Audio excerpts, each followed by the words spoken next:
Story 21. It is related that a sultan thus addressed a miserly beggar who had accumulated great riches. It is evident that thou possessest boundless wealth, and we have an affair on hand in which thou canst aid us by way of a loan. When the finances of the country are in a flourishing condition, it will be repaid. The miser replied, it is not befitting the power and dignity of a padshah to soil the hands of his noble aspirations with the property of an individual like myself, who has collected it grain by grain. The king replied, it does not matter, because the money will be spent upon infidels. The wicked women should be joined to the wicked men.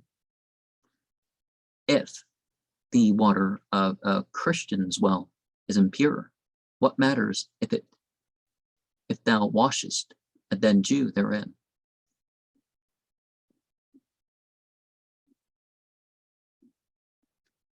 I'm sure someone's going to take that very offensively, so share this one in particular, right?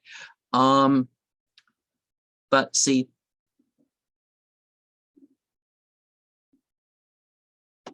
as in what they typically call the Zoroastrian tradition, you have the person who you know,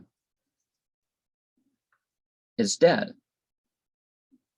Well, the wicked man comparatively is a clean body, and the good person comparatively is a dirty body, or whatever you say, right? Because but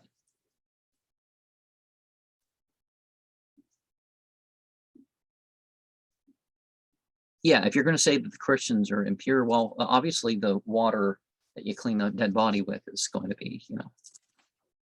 But the Christians and the Jews, even though they base themselves off the mostly the same books, have not gotten that point that they're mostly like.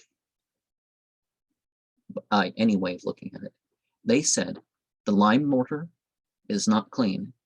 We replied, we shall plug therewith the privy holes.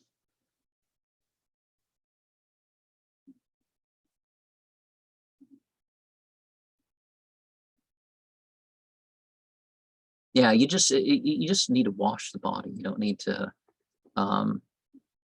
Now, sometimes things can leak out when a person's dead and stuff like that, but so sometimes stuff needs done. But lime mortar is ritually clean across the board. So, you know, I heard that he refused to comply with the behest of the king, began to argue and look insolent, whereon the king ordered the sum in question to be released from his grasp by force and with a reprimand.